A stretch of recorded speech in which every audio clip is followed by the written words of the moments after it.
Bill, let me ask you, we've had a little more clarity this week on the Republican side for the U.S. Senate race with Vukmir in and Fitzgerald out. And tell us a little bit about the field and how that field is shaping up. Well, right now it's a two-person field. I wasn't surprised Fitzgerald decided not to run.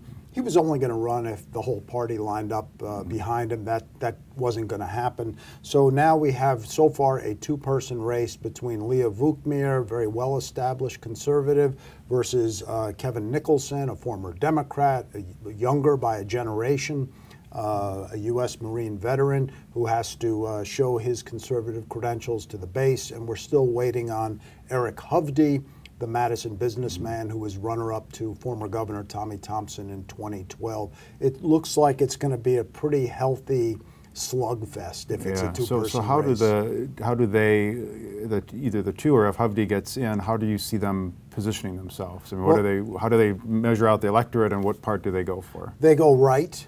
Leah Vukmir has to do well in southeast Wisconsin. She, of course, is a state senator from Brookfield, and she's pretty well known in this market, very well known in talk radio, which will be important. Nicholson has to make his appeal, and what he plans to do is as an outsider.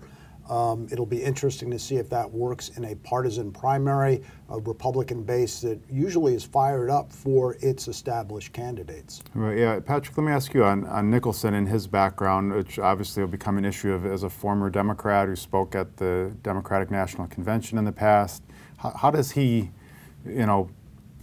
present that to voters as a way to, and not become a liability for him in a primary like this?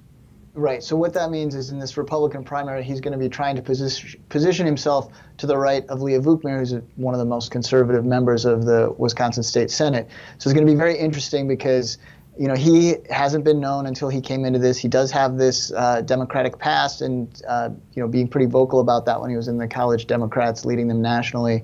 Vukmir's people will be highlighting that quite a bit. Base Republicans will be skeptical of him, so he's going to be trying to show that he is a very conservative individual.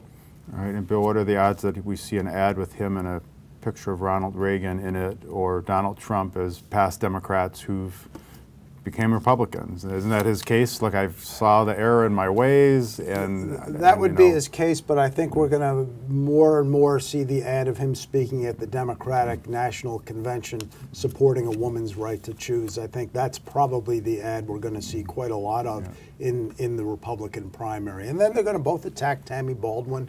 She's come out for Medicare for all. She's the only sort of swing state Democrat to come out for Bernie Sanders' single-payer health care bill. So we'll see how that plays out. Yeah, Patrick, let's talk to you now about the other race on the ballot that's taken a little more shape this week with Mike McCabe entering the race for governor. Talk a little bit about that field and that primary, which is just about a year away now. Yeah, so it's really interesting because I think a few months ago people were wondering who is going to run as a Democrat against Scott Walker, who's looking, like he's in a really good place right now. And now the question is who's not going to run. We've got sort of four major candidates so far, others in the wings potentially running. So the field is getting very crowded, and we don't know how quite everyone is going to position themselves. I'd say Mike McCabe, the former head of the Wisconsin Democracy Campaign, a liberal group that advocates for campaign finance reform, he's clearly going to position himself on the left end of the spectrum. It'll be interesting to see where the others kind of go out. Some will maybe wanting to save some piece of the middle for the general election. But it's a little unclear where everybody's going to land right now. All right, let me ask each of you for a prediction on this one. Do you think that next year the two top races will be in tandem in terms of partisan, or will there be a split? For instance, will both incumbents, Baldwin and Walker, win, or is it more likely to be, that Republicans win both or Democrats win both? I think I could see very much the two incumbents winning. I think going into the race, both Walker and Baldwin would be favored, and it's happened before. I mean, one year, I guess, Tommy Thompson annihilated Ed Garvey and Russ Feingold was reelected. So we've seen a Republican win for governor and a Democrat for Senate. Yeah, and Patrick, what's your best guess of in tandem or a split at the top of the ticket? more than a year away, it's hard to say. I would tend to agree with Bill. Like at the moment, the two incumbents look like the most strongly positioned in those races. But increasingly, people are polarized. They tend to vote in one way. We saw in recent elections, it's sort of like winner take all. These big sweeps.